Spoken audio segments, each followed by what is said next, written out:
La settimana scorsa, l'Etna, uno dei vulcani più attivi d'Europa, ha eruttato in modo tranquillo e prevedibile.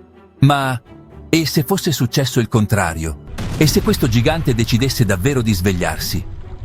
Giorno 1. Il boato dell'esplosione si sente fino a 200 km di distanza.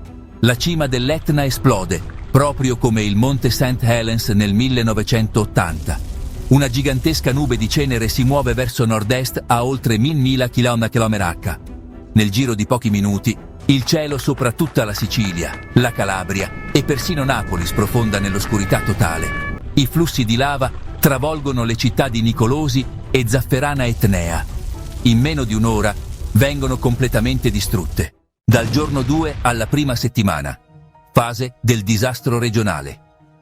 Una colonna di cenere si innalza fino a 20 km d'altezza. La nube raggiunge la Grecia e Malta, coprendo il cielo del sud Italia. Tutti i voli vengono cancellati. Gli aeroporti sono chiusi. Centinaia di persone restano bloccate nei terminal. Cenere fine si deposita su Catania, Messina e persino Roma. Respirare all'aperto diventa pericoloso. Gli ospedali si riempiono di pazienti con problemi respiratori.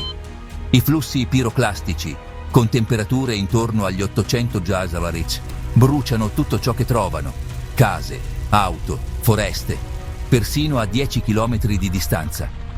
E se una parte della montagna crollasse in mare? Uno tsunami alto tra 10 e 20 metri potrebbe colpire le coste orientali della Sicilia, Malta e il sud della Grecia. Le infrastrutture crollano una dopo l'altra. Elettricità, acqua, gas e trasporti vengono completamente interrotti in tutta la Sicilia. L'aeroporto di Catania è distrutto e a causa dell'enorme quantità di cenere vulcanica nessun volo può decollare. I voli per Roma, Firenze e Napoli sono cancellati o ritardati per ore. Lo stato di emergenza viene dichiarato in tutto il sud Italia.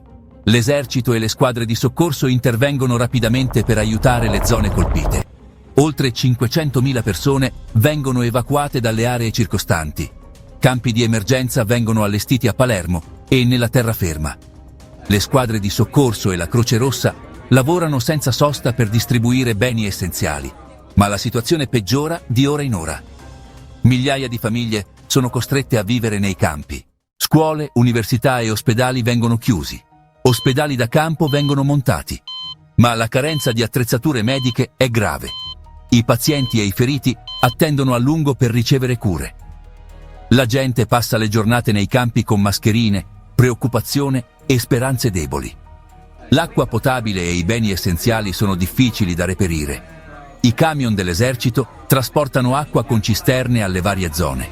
Gli effetti climatici dell'eruzione iniziano a manifestarsi. La temperatura media in Europa potrebbe diminuire fino a Prinichi. Le nubi di cenere si estendono anche sopra altri paesi europei. Si prevede un'estate più fredda e un inverno più rigido. La cenere ricopre i campi agricoli.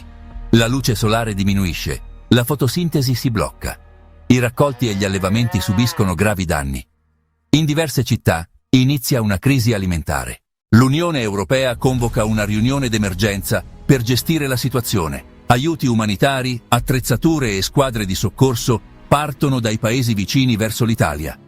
In alcune città, la popolazione scende in strada per protestare contro la mancanza di cibo e acqua. Le tensioni, lo stress e la paura trasformano il volto del paese. Per settimane la situazione rimane critica, finché lentamente il cielo si schiarisce e la vita inizia gradualmente a tornare alla normalità. L'Etna è ancora vivo e quando le montagne si svegliano, la storia si riscrive.